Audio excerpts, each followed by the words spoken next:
Everybody, this is Bob Engel, and today I'm having words with my good friend Paul Bergmann. Paul and I've never met personally, but we talk on the phone often. We've been friends on Facebook for a long time, and his brother inspires me in a lot of ways.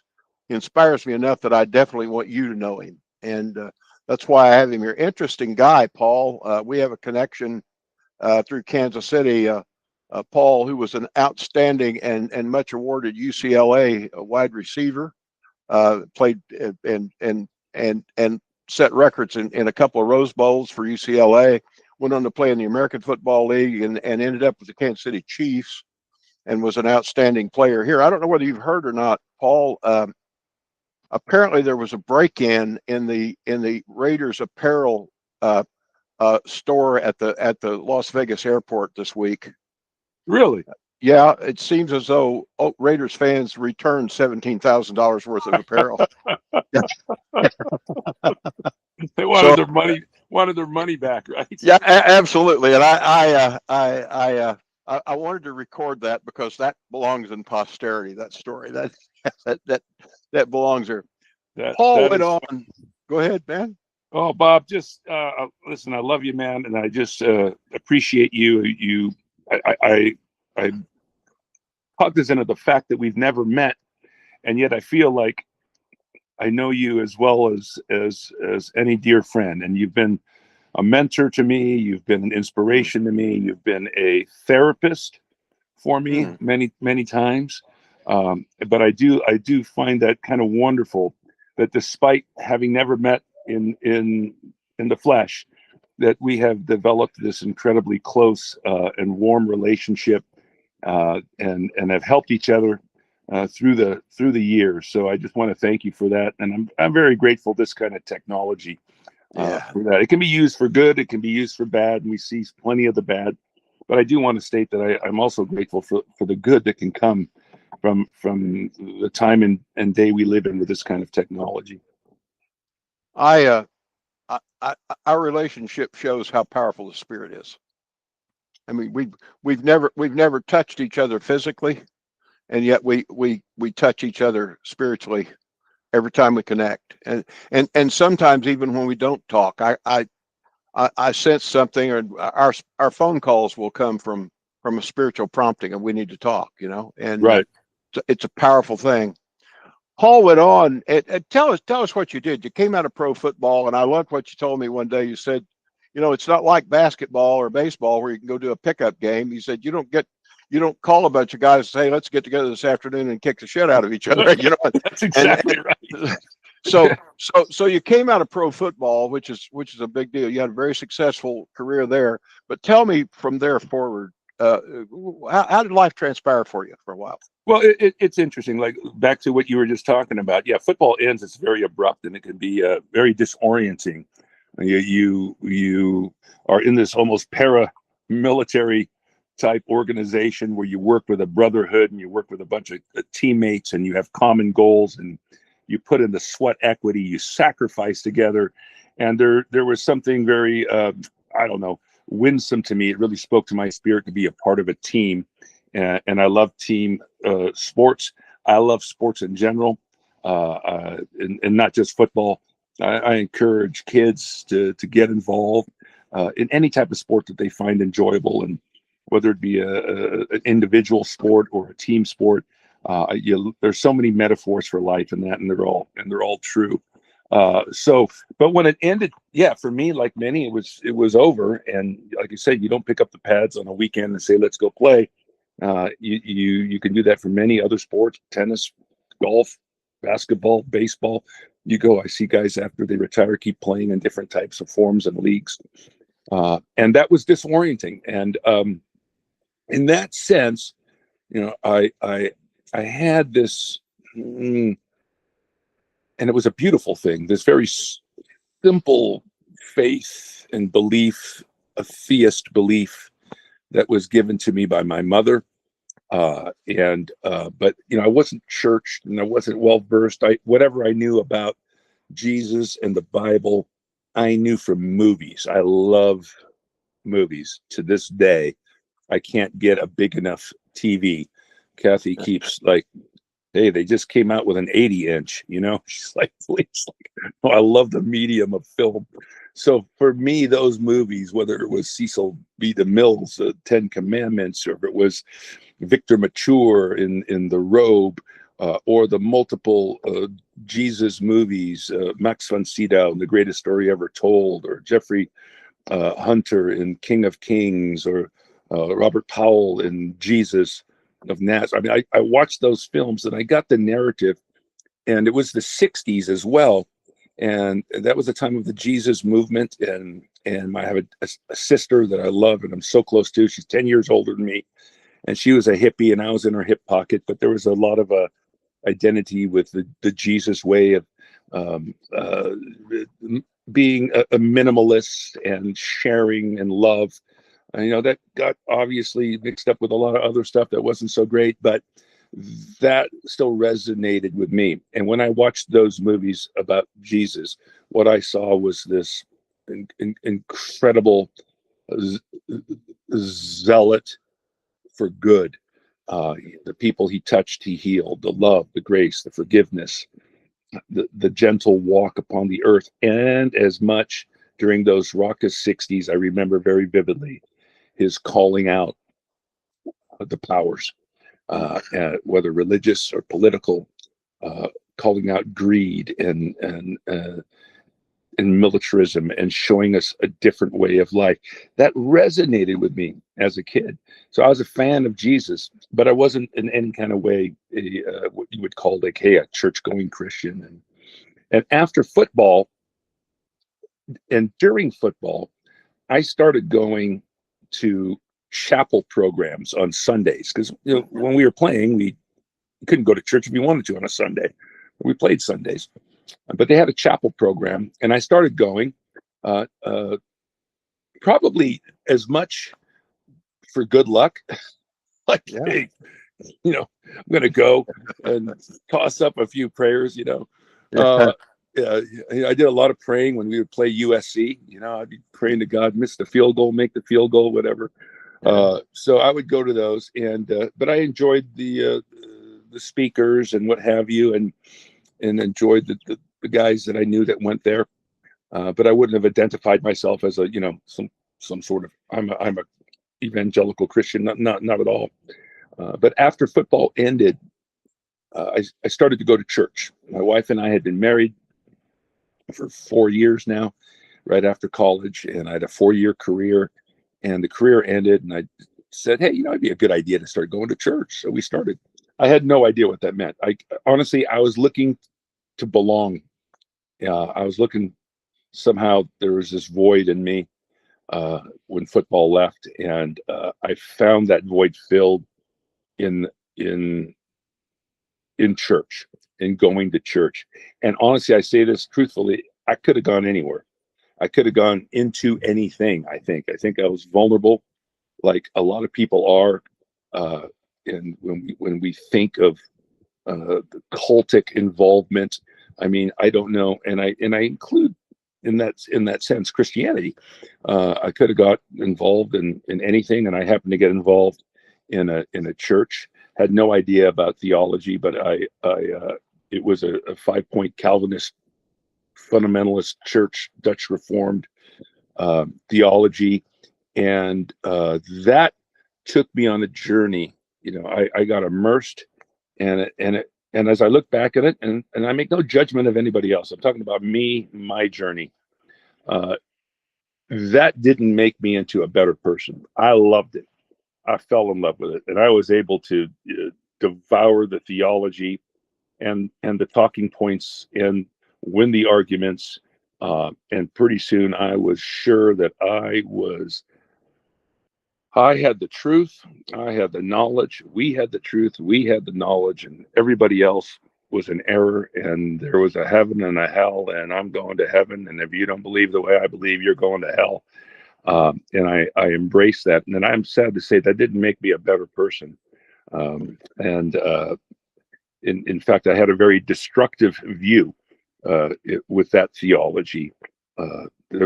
Before that, I was a lover of nature, a lover of humanity across the board. And then I became that. I became an exclusivist. It was just my people, my corner. It was us versus them as far as the environment. I was a Sierra Club member, and next thing I knew, I was pouring my motor oil down down the drain in the street because I didn't care. Because you know what, the environment, God's going to burn up the earth, and He's going to judge it. It's all temporal.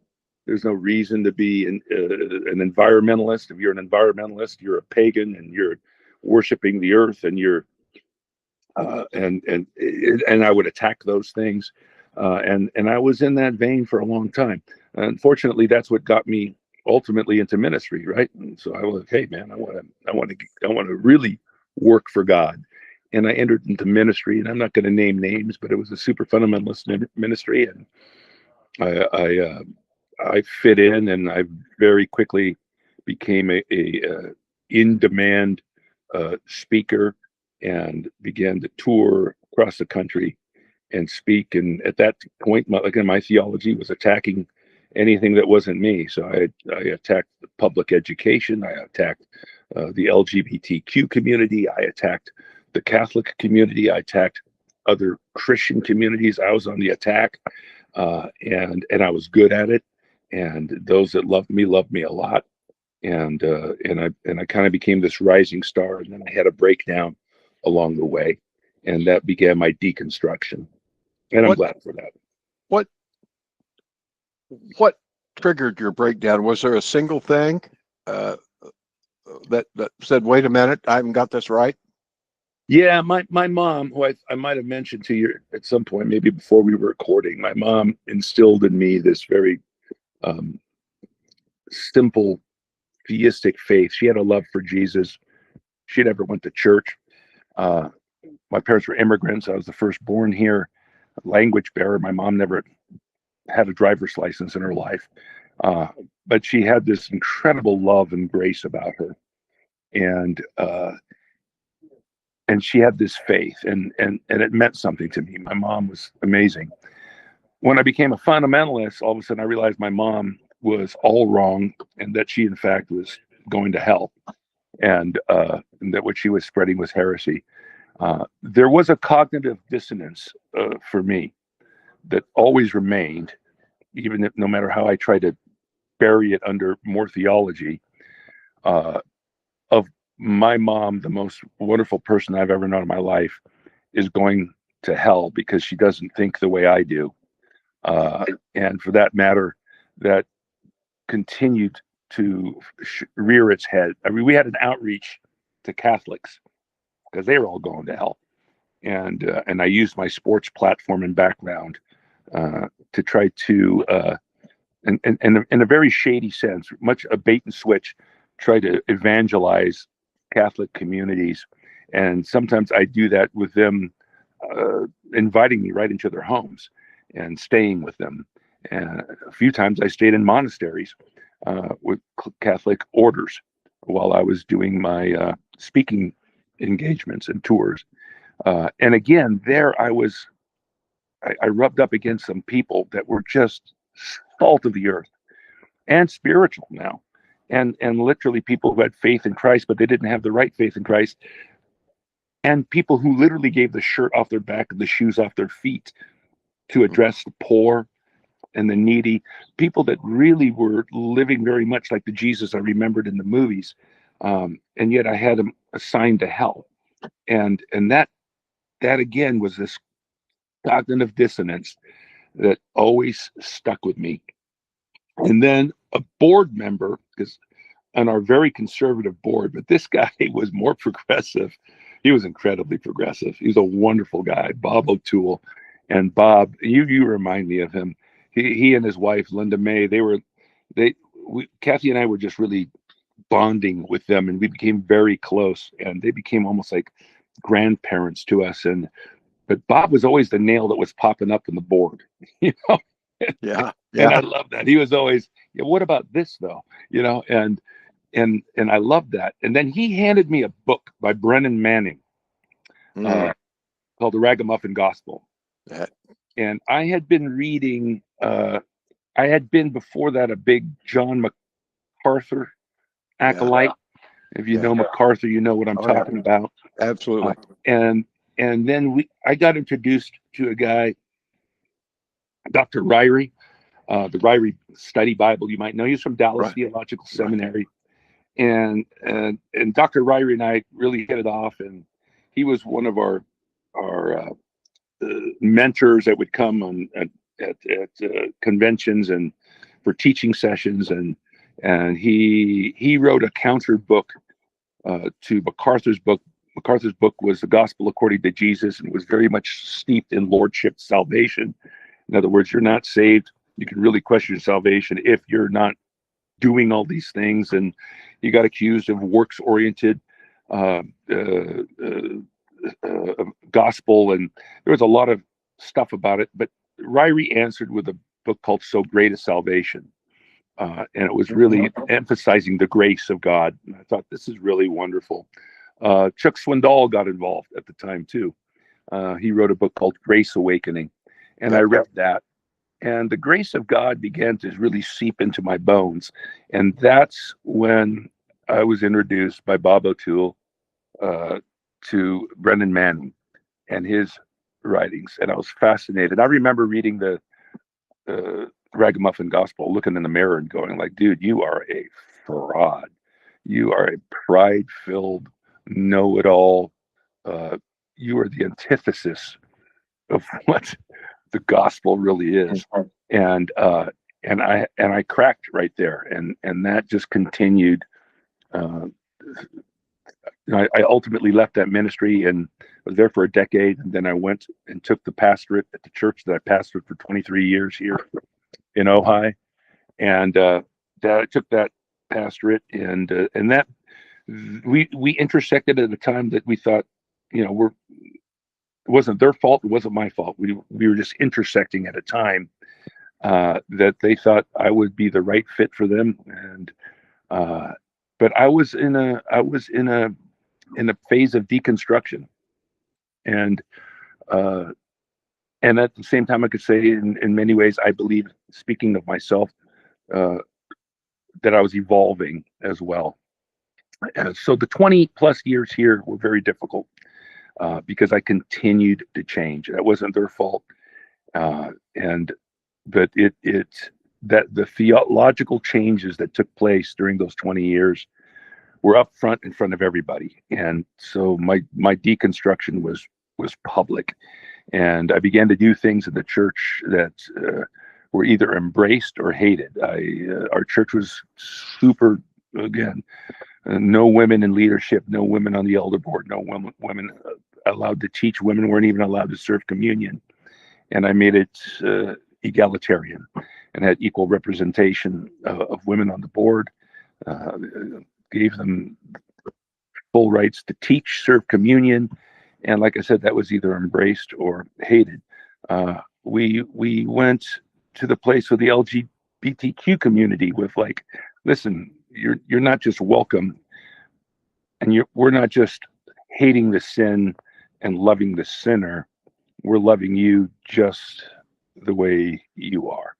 And again, that was something that some people went, this is awesome, and other people said, we need to burn this guy at the stake. So it was always rough. We had a major church split. I got out of missions work, eliminated the missions as segment of our church that had been there for many years, and I went to philanthropic work that was non-denominational and non-sectarian. So I didn't care. We wanted to do things that were meaningful. So instead of sticking people in third world countries with flannel boards, telling them the story of Jesus so they don't go to hell, we would go there and we would feed them and dig wells and build homes and bring relief. And we went into that direction. And again, it was embraced by some and hated by others, but it was the direction I was going in. And for me, that was also the direction that I went into, that my life was to be a life of service. So as far as prepping for a sermon and doing a sermon on Sunday, I told the board, I'll do that for free. If that's all you want me to do, I'll do it for free. I can get another job because I'm not comfortable with you paying me just to speak on Sundays. I'm asking you to pay me for what I do on Monday through Saturday here in our community. And One of the go on. one of the first connections we made is I wrote a blog around a picture of you on your knees with a group of children, obviously in a foreign country somewhere, just fellowshipping with them, just like Jesus. The pictures of Jesus with little children gathered around him. That was one of our very early connections. I wrote that blog, included that picture, and sent it to you, and that was one of our early connections. I do remember that. Yeah, I've been fortunate in East Africa, North Africa, in Europe and Mexico. I've always had. I love kids. I do. Probably my favorite thing to do in church when we did Sundays was first Sunday we had children's church, and they would come in and I would do a story with them. My Bob, it was my favorite thing, and it was yeah. And I couldn't help myself because that's just the way I am. Whatever you're talking about, your love languages. I love to give gifts. So every first Sunday, I'd have something for the kids. And it's Sunday mornings on that first Sunday, they'd be in the parking lot and they'd already be coming up to me and they'd almost be shaking like, we're getting something, right? I mean, oh yeah, I got something.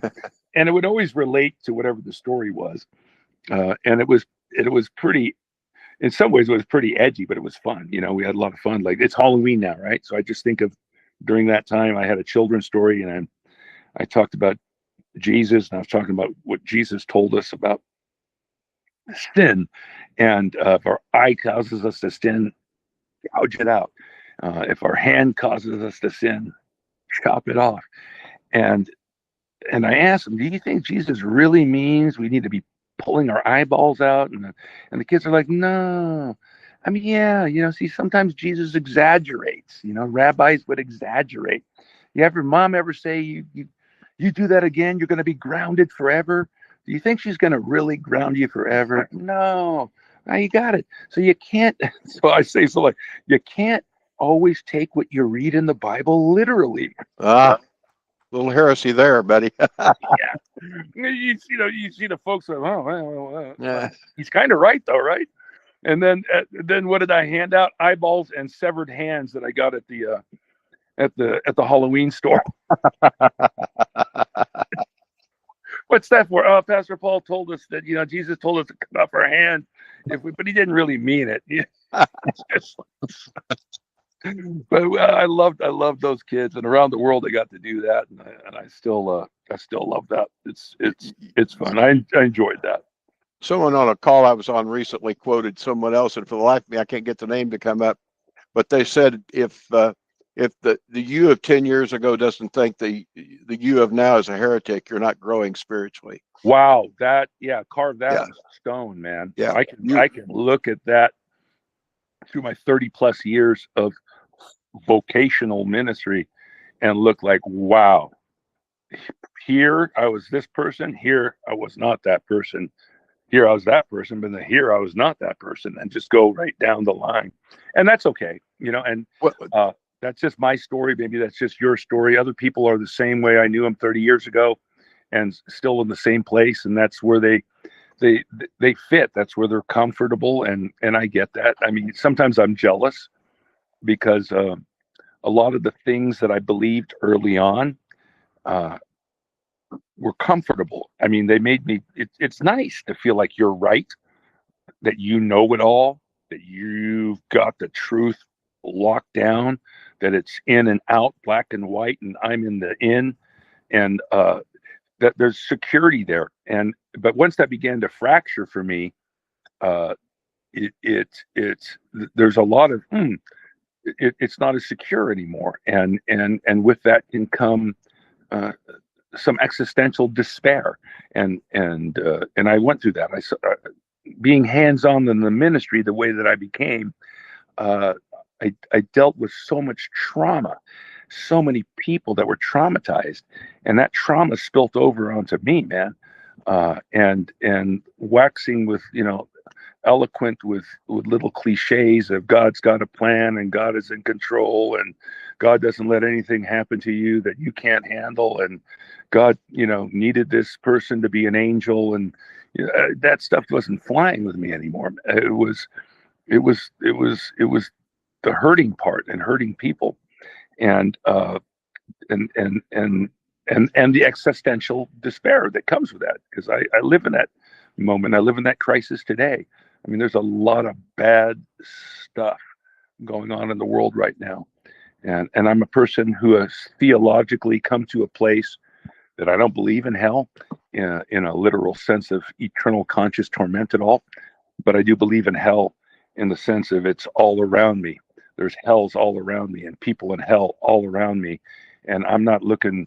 I'm not doing what I do to be secure in the sweet by and by. I'm looking to extinguish the hells that I know about for certain, that are all around us, and that's kind of the way I live my life today. I want to talk about that in a minute. I wrote a blog the other day that was actually inspired by a brother who Peter Assad said the other day. I heard someone say depressed, and I heard it as deep rest. Wow. Yeah. And I couldn't lay that down, so I started digging, and the word's full of people, powerful people of God, by the way, who went through absolute dismemberment theologically, who did powerful things, and then all of a sudden, I mean, look at Elijah, man. I wrote a lyric, I wrote a tune called "Willing to Be on Fire," a bluegrass tune, and one of the verses is Elijah was a prophet of the Lord. He called down rain and he called down fire by God's holy word. He burned and slew Baal's prophets, and he never did retire. He got a ride to the other side of a chariot of fire. But that man that man at one time was hiding, saying, "God, take me. I'm done, man. I can't do it." Job, man, at some point said, "Man, he mourned the day he was born." The list goes on, including Jesus in the garden, man. I mean, but what that was, we have depression, depressed as an ailment. In reality, that was reaching all the way down inside to find out what was really there. I had a pastor who used to say to me, "If you want to know what's in something, squeeze it real hard." Wow. And this is why you're my therapist, man. Let me tell you, man, if I'm your therapist, Freud's rolling over in his grave, man. We're, but that's where we go, man. We've both been there, and you got to that point. You kept escalating, kept evolving, you kept growing, just like a young carpenter from Nazareth who kept growing in wisdom and favor with and power with God and man.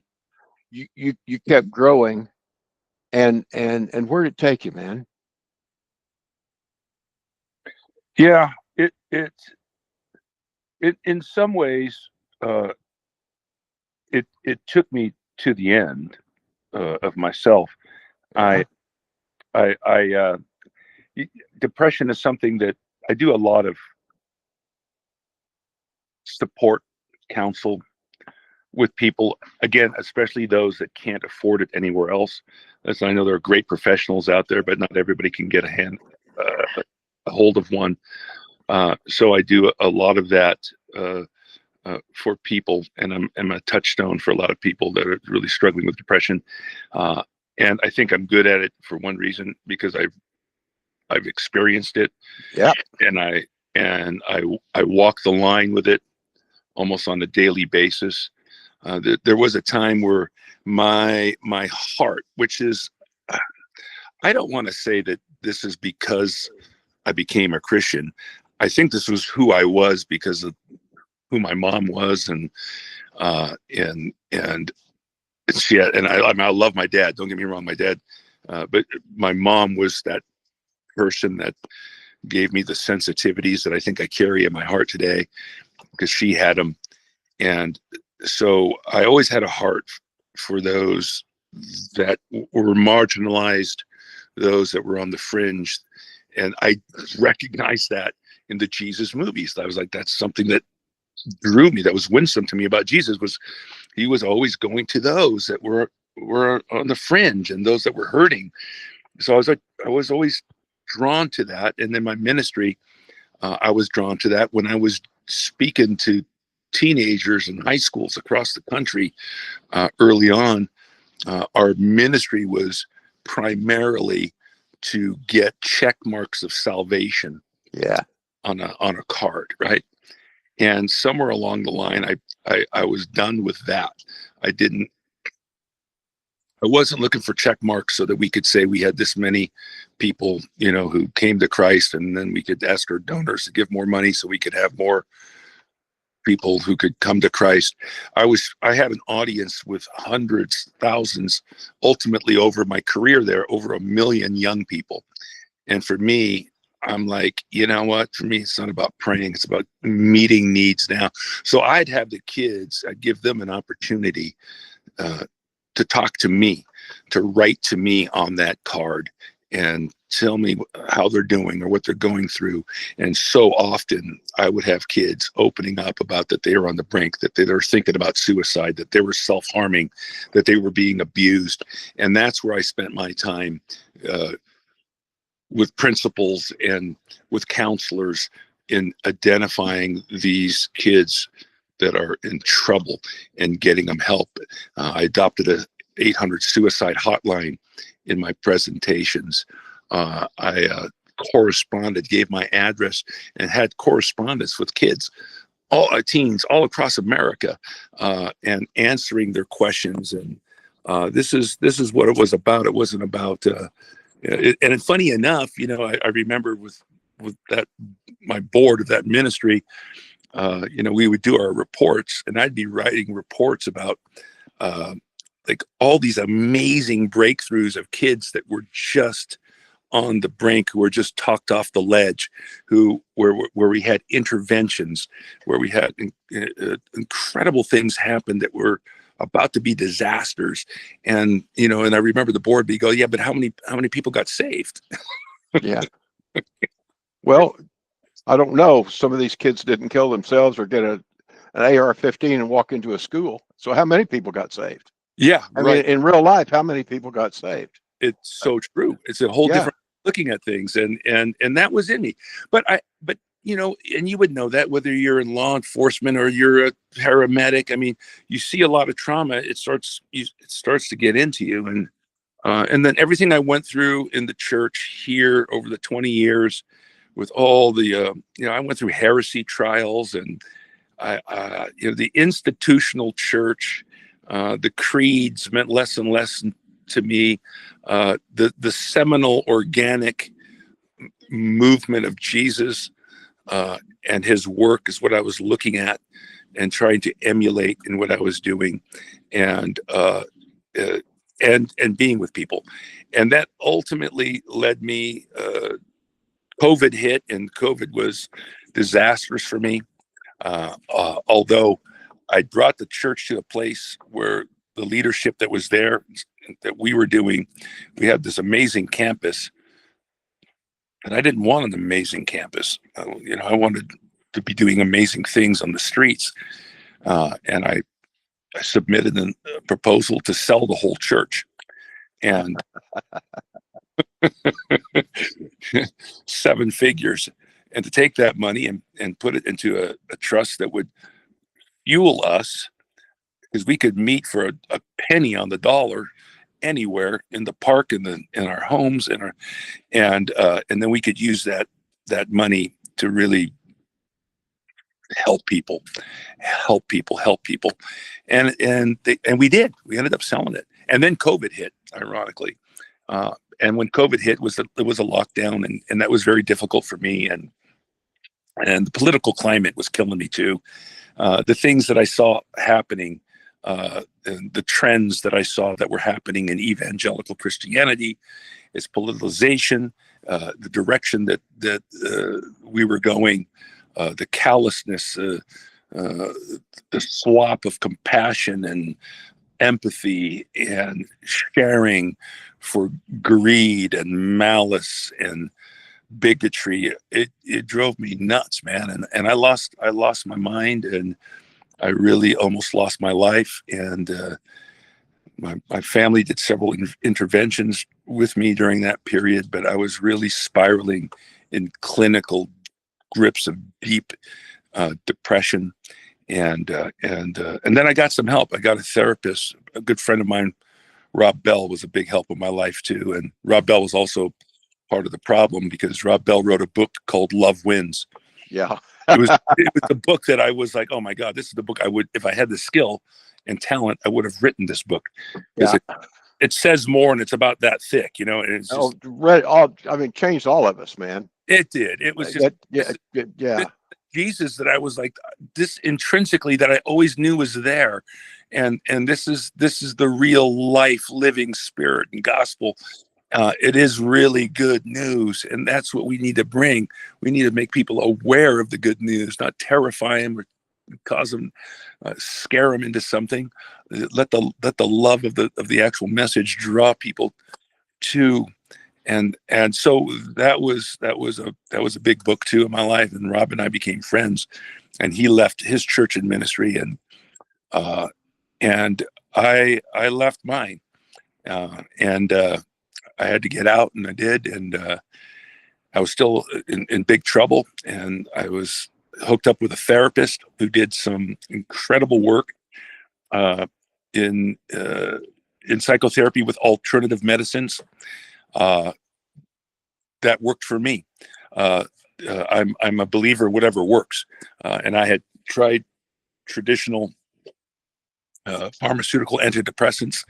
For me, I was resistant. They weren't helping. They weren't helping at all. In fact, it might have been, in my case, making things worse. And again, I say this with the caveat that I am very pro-medicine if it works. It didn't for me. And then this therapist, I had some experiences there that just brought me back. And what it allowed me to do, it just opened my brain again, because all I could see at that point was all those things that I was concerned about, all the bad in the world.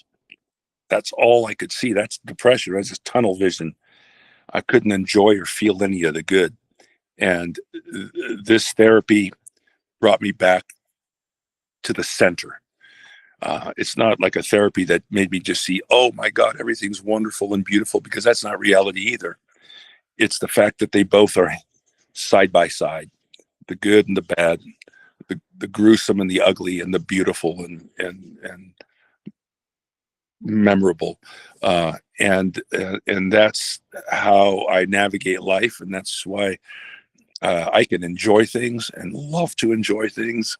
And at the same time, I cannot be unaware of those that are suffering, and want to have a part in trying to make the world a little better and kinder for those. You know, the greatest songwriter that ever lived wrote, "The steps of a good man are ordered of the Lord." And if I'd read that lyric, I would have tried to stick in even when he stumbles. Yeah. I mean, everywhere you've been gives you the street cred to go everywhere you go. I have this seemingly odd perception of the prodigal son. I wrote a blog called "The Wealth of the Prodigal," because when the prodigal gets back to dad, first of all, dad never says, "Boy, you screwed up." Not Nope. one. Nope. What he says is, "Man, it's good to have you back. Right. We're going to throw a party, and then I want to give you a robe, which is which is a covering. I want to give you a robe that gives you status. I want to give you a ring, which is authority, and I want to give you a pair of sandals so you can go out and do what you know to do because you've been there before." And here's the older brother saying, "Well, this can't be good. This is. I don't like any part."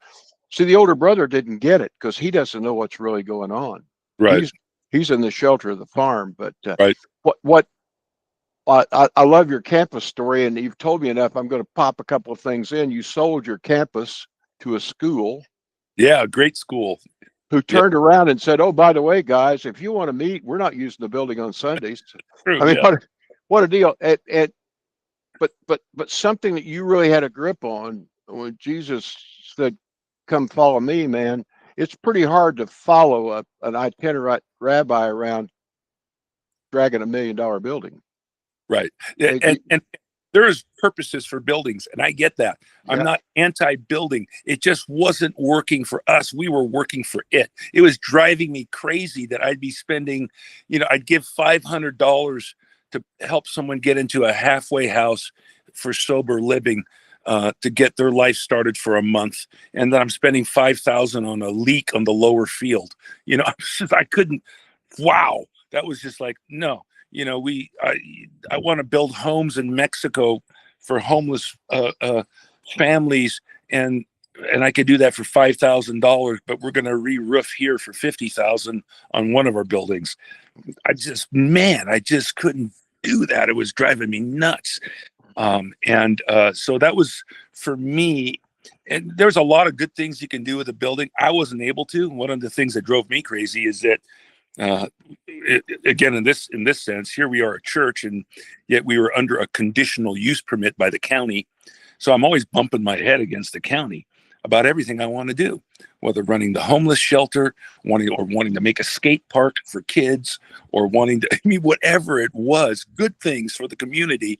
I was getting shin kicked.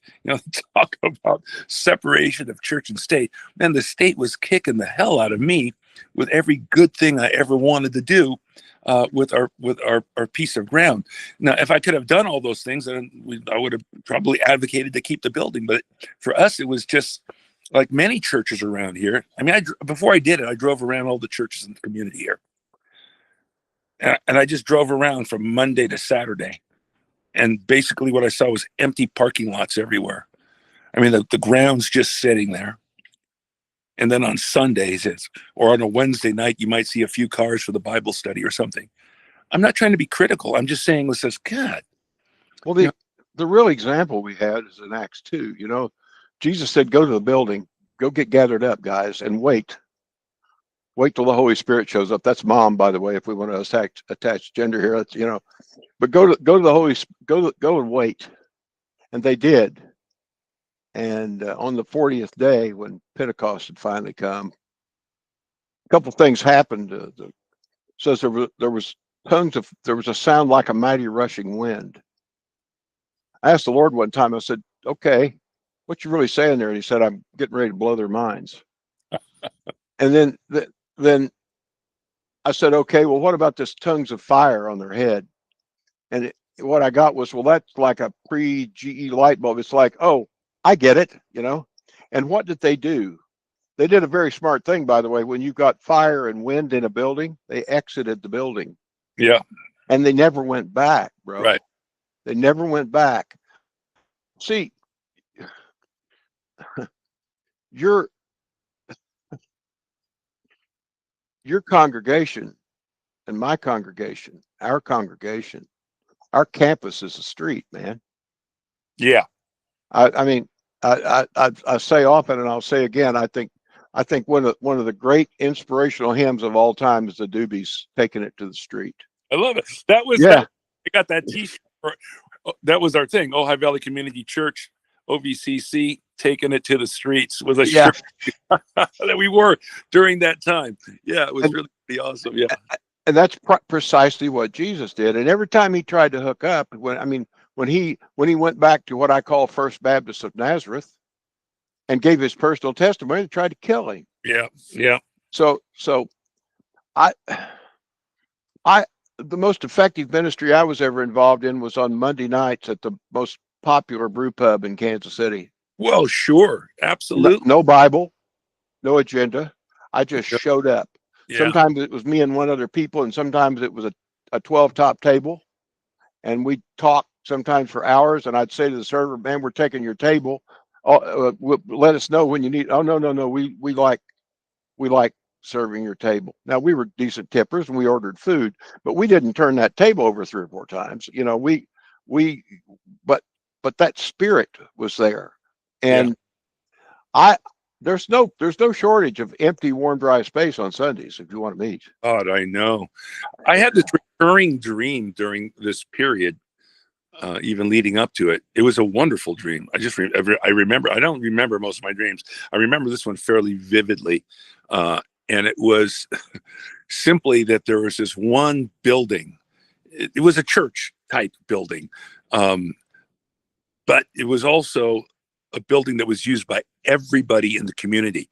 And so I remember my dream. I did my service there, and then we broke service, and then we met with the synagogue community that was coming in to do their service, and we had like these little breaks of fellowship, and then the synagogue would finish, and then the Episcopalians would come in, and all day long this one building that we were all sharing was our house of faith. And I just thought, wouldn't that be really cool if that was the truth? If just here in my own Ojai Valley there was one building where everybody could just go and use it for their Sunday meetings or what have you, and then save the absurd amounts of millions and millions of dollars to invest it into the community and into the needs of those that are marginalized. I still think that's a great concept. And if you need a building, but yeah, so we got rid of it, and that was a good thing, and it was good timing. After I retired, because the mental status that I was in, and I was just, and I realized after retiring from the church as a senior pastor, I'm not retired in the sense of what I do. I'm doing that in spades, but I remember also that the burden that was lifted off of my back, that I did not even realize what I was carrying. And now I'm just talking about the burden of the building, the burden of the county, and the cumulative effect of all the trauma that I'd been involved with. And I found healing with that through my therapy. One of the things in my therapy that I did in an induced state, I went to a place of complete annihilation, like what you would call the death of your ego, literally a place of disintegration and non-existence. In that process, I remember calling out to my therapist as I was lying on the bed, and I did not think I was dying. I was dying. I actually had one of my last memories was I felt like, oh my God, I'm going to die right here. And I had in my mind's eye a scene of the paramedics, the police, the ambulance, the fire truck at this therapist's place, and me being wheeled out on a gurney and him trying to explain what happened. And I thought, I just fucked this guy's career. It's over. He's done. And I felt badly. And I called out to him, and he came, and he was there, and he put his hand on my chest, because I was wearing a blind. I was blindfolded, but not a blindfold, but I couldn't see. And he had his hand on my chest, and he was touching me, and he was just whispering to me, it's going to be okay. It's going to be okay. And I remember this seminal moment again, where all of a sudden I was like, I accepted my death. I'm going to die.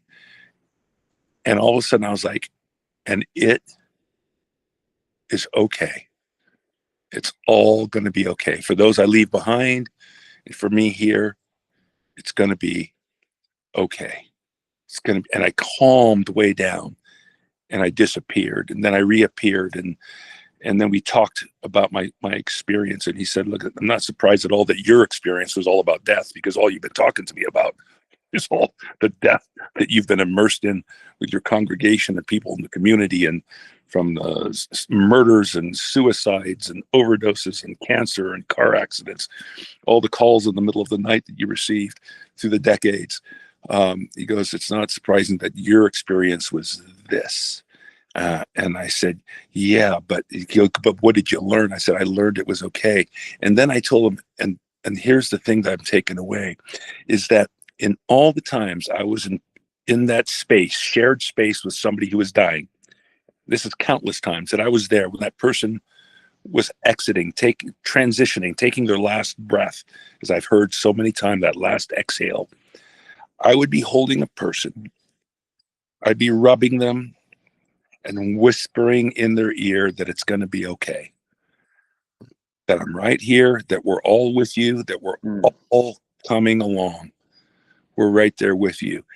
And I didn't say, hey, do you have any sins to confess? Hey, would you like to invite Jesus as your Lord and Savior? Hey, have you? No, I just said it's going to be okay. And what I just learned is I got it right. All those years for those dying people, maybe the most important thing I ever did in my life, in my vocation, was that. And because you did it for me as I was actually dying. And I got to that place where it was, oh, it is okay. And I got to do that for so many people. That's probably one of the most valuable things as I look back upon my ministry of 30 plus years that I got to do, the privilege of doing that, those moments of transition for people. In that while, I mean, if it absolutely is. And yet, bro, that spirit was in you forever. Your mother showed it to you. She did. I heard a great quote the other day. The mother is the first teacher of the heart. Wow. She did. Yeah. Oh, my mom, I totally get it. I mean, I totally get it. And another conversation, I'll tell you stories about her, but it was always there. Yeah. It was finding its way out. And you're an experienced guy, man. I mean, we were talking about your football experience and how you started out as a soccer player and then you became a place kicker, and before it ended up, you were a record-setting receiver, you know, because you're going to take on the next thing. And each one of those was an escalation of who you were. It was a further realization of who you were. But you were always that guy. Yeah. You were always the guy that could catch a John Elway pass in an all-star game. You know, you were always a guy that could turn the corner or get through the defense, and you were always that guy. And that's the message, man. We don't need to become somebody. We need to be who we are. Nike got it right. Just do it. Yeah, that's such a good, just do it. I do love that. I've always found a connection there, because there, our strength is often our Achilles tendon if it's out of control. And I've found that to be true, and I've identified those areas of my own life. For instance, if your strength is to be a leader and to be the team captain of the football team and to walk the point, that's awesome. If it's out of control, you're steamrolling people and you're not listening, and you don't look up in the rear view mirror of all the carcasses that you've left in the wake, even if you've achieved your goal. If you're an kind of that analytical type person, awesome. You can analyze until you have the paralysis of analysis. If it's out of control, right? And then you're thinking, and waiting for the perfect. No, there is no perfect. Just now, let's just do it. So it's a combination of those qualities and having them governed in a way that it's serving you rather than you serving it. And in my life, that's the curiosity I've always had has been around people. It's funny. I remember, I just looked at a picture the other day. I was in Palestine, I don't know, a couple decades ago, and I was in West Bank, and I was walking the streets there, and these two little Palestinian boys. Oh God, that's the picture of them I took of them. They come walking up to me, and they got a bag of chips, and I'm just smiling. I know they must have seen something in my face that says, yes, we can go to this guy. So they came up, and I took some pictures of them, and they were smiling, and we couldn't understand each other, but we were still talking to each other, and they were sharing their chips with me. And he wants some chips, and we're sharing chips. And the other day I saw that picture again, and I was wondering, like, God, they're men now. Are they alive? Yeah. What's their life like? What has it been like? That streets rebel. Yeah. Do they remember me? Um, but those are the things that I think about and haunt me. I don't, you know, I don't know, maybe 20 years ago, I picked strawberries in Oxnard as a farmhand, as a part of an immersion program to get to know our migrant community here. Yeah. Laborers that labor in the fields. And I would, you know, I drive by those fields on the 101 and I see them filled with people, backs bent, picking fruit all day long, from the crack of dawn to the sunset. And I always had this, like, God, I really feel sorry for these people. My God, you know, it's a horrible life they have, a horrible job they have, a horrible everything. And I had this, this empathy for, sympathy for them, I'd say, that I felt bad for them. And then I did this immersion program, and for 2 days I went down and I was trained, stayed with a family in their home, slept, in my case, in one of their kids' beds, ate the meals with them, had breakfast with them, did homework with the kids. The multiple generation of Hispanics, some who were like myself, birthright citizens, born here, like I was the only one in my family. And some of them spoke English and most of them didn't, and grandparents. And then I went out in the field and I was trained of how to pick the fruit, which was far more complicated and intricate than I imagined. And there was a lot of, like, wow, this is really into a quality control of picking the right fruit the right way, washing it, putting it into its containers, a lot of hand washing. We were fastidious about hand washing all the time. We would have a break. And I found out a couple of things. First of all, it's a lot easier if you're 5'2" than if you're 6'2". Picking those things, you know. And I'd have my long sleeve and my hoodie on, you know, and I'd have just like they do. You put an earbud in and you're listening to music or whatever, and you're going about. And I'd be working my plot, and my God, I was slow. They were just cutting through it, you know.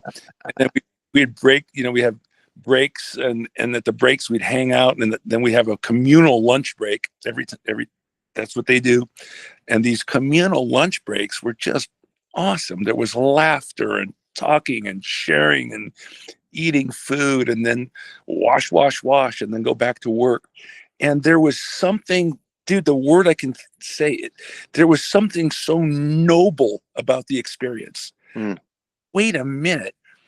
I mean, the next day when we got up early in the morning before the sunrise, and we got to the farm, to the field, and we get out, we start, I'm smelling the earth, and I'm getting into the trenches, and I'm picking my fruit, and I'm smelling the strawberries, and the community that was there. There were such good people, and I'm picking next to people in their 70s, grandma and grandpa, who are now working next to me on my plot. And they were such a beautiful bunch of people. And fuck, I'm gonna cry right now. And I just thought what happened recently with being chased down in the fields and beaten and cuffed. And man, those people are not the problem, you know? So that's the part of the way that I am, that I want to know. I want to know. I want to know the people. I want to know what they're going through. I want to know what they're feeling. So I walk again in that melancholy state of driving down the freeway and being excited because I'm going to see my girls, and we're going to the beach, and then looking out at the fields and seeing those people there, and I can't separate myself from them. Empathy is not an easy gift, brother. It's not. It's a not an lot easy gift. better not to have it. And there's some proponents that think you should get rid of it, if you can believe that. That it's a sin, that it's a weakness. And no, I don't know how to live that kind of life. I don't get it. So here we are. This is what we do, and I don't know what to do, Bob. I said that to you the other day. I'm just trying to do what I can, where I can, with what I got. And 65 years old. I don't know when my time is. I lost 4 teammates from UCLA alone in the last year, and from various things. And so I'm aware of my own mortality, and I'm trying to make the most of what I got left and be present and whole for my wife and for my kids and for my friends, for my family, and also be an advocate for those that are still the ones that are on the underbelly of our society, the ones that, in my opinion, are really experiencing hell, and trying to throw some water on those flames. On earth as it is in heaven is an assignment. Yep. And I'm gonna talk with a brother next week who wrote a book called "On Earth as It Is Next Door." It's an assignment, and because it's an assignment, it's an empowerment. I mean, we've been given the gift of doing that, of doing our part of it. I was in the hospital back in the end of 23, had a little surgical procedure, and while I was in there, I got just a very slight case of COVID. Really no symptoms, but I showed positive, so of course they shut me down, right? Sure. I mean, yeah. For 5 days, I didn't see a human face, but I was on a Zoom call while I was in there one afternoon with some brothers and sisters, and my door opened and a nurse started in the door, and I said, "You need to excuse me. One of my congregation just walked in," and I realized, bro, you just prophesied to yourself. You just realized what your assignment is for that minute at the checkout counter at the grocery store. Absolutely. Oh, for bro. that for that for that for that kid in the drive-through window at McDonald's.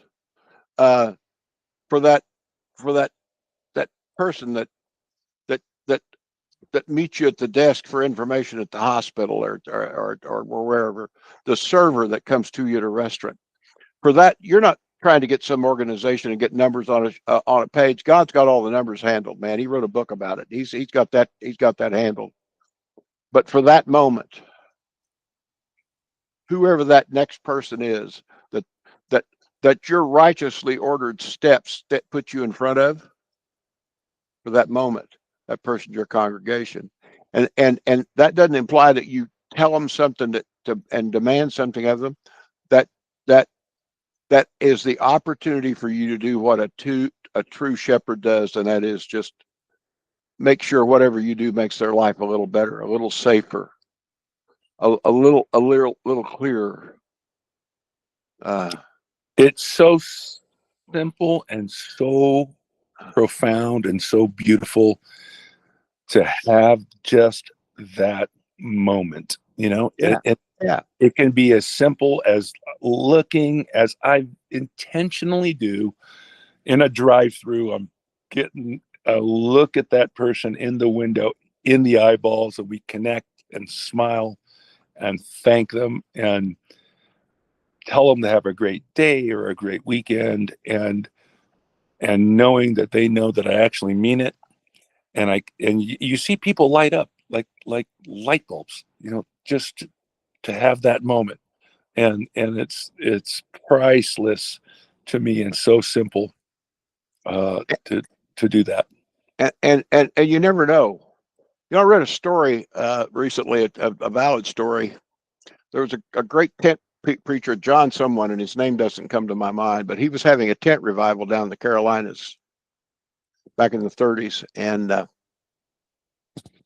couple of 14-year-old boys were walking down the street and they heard the commotion. They kind of went over to check it out, and they actually kind of got in the back of the tent and looked around, but they couldn't find any place to sit, so they started to walk away.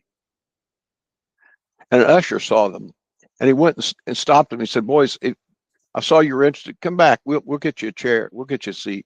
And they came back, and he found them a seat. When the man gave the invitation, both those boys responded. One of them was Billy Graham, and the other one was Grady. I can't think of Grady's last name, but Grady was the guy that did all the logistics for all the Billy Graham crusades throughout Billy's whole career. Now, we can find Grady's name, and we can find Billy's name, and we can find the evangelist's name. But who knows who the usher was? And yet, who really did the ministry there? Right. You're not kidding. Yeah. And that usher probably. I love that. Oh yeah, and odds are this side of eternity that usher will never have any idea what he did. He was just a righteous man, and he took steps. And yeah, I that's boy, and none of it. And this is another thing. None of it, whether we actually realize or see any kind of fruit from it. I mean, in the sense, yeah, when we make that connection, somebody else might smile, or they might not. Yeah. And it doesn't matter, because it might not be what we see. It might be later that evening that somebody ponders the fact that they were smiled at. You know, I do, you know, I like to do stuff like on the streets, and a lot of times, like, there'll be somebody sleeping in the park, and I'll just like leave them a sleeping bag that they just wake up to, like a new sleeping bag, like just, you know. And it's so funny. I remember I this one guy, I'd done a lot of work on the streets with the unhoused, and a lot of times, of course, it's like dual diagnosis, or sometimes mostly, you know, there's addiction, but it's also mental health, and there's no mental health in this country for so many, and so they fall into self medication, and you see it all, schizophrenia and everything. And I remember this one time, this guy was just having an episode on the side of the road. He was screaming at everybody. He was as disheveled as they come. And I remember I pulled up because he looked fairly dangerous. And I don't recommend this for everybody. I'm a big guy. I'm still, you know, a big guy. And I pulled up, parked behind him. He was on the sidewalk. There was a parking lot behind them, and kind of observed for a while. And then I pulled a sleeping bag, a brand new sleeping bag, and came up carefully behind him. And I said, "Hey," and he snapped around at me, you know, and his eyes were just ablaze. He looked completely wild and saying, and I'm like, "You want a free sleeping bag? It's brand new." And he, all of a sudden, the eyes like, dilated, focused. His demeanor changed. He goes, "For me?" I'm like, "Yeah." "Why?" "No reason. Just thought maybe you could use a new sleeping bag." Oh, next thing I know, we end up sitting on the ground there. And he's literally saying, "I don't want to be this person. I don't want to be the guy that's yelling at cars driving by. I'm just so upset." You know, we just had this incredible conversation. I couldn't change his life, but I changed a moment in it. And that's... You did change his life. Maybe so. You know, in that sense, that you can't take away what's been done if it's a good thing, right? You can't take it away. And that was done to him. And I love that. So I've loved to look even for those opportunities to just connect with somebody at a human level, and that's something that I think back to, that I saw with Jesus movies when I first fell in love with Jesus in film, in the movies that I saw depicting him as he walked around and just made those contacts, and we can just do that every day. You know, Legion ended up evangelizing the whole town. I know.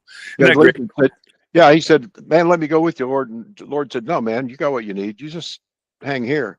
That's one of my favorite scenes is because there's the gospel in a nutshell too, right? I mean, Yep. here's this guy Legion. He is he's naked, which in Yeah. Jewish culture is it's synonymous with sin. He has been self-harming. He's been cutting himself with stones. Yep.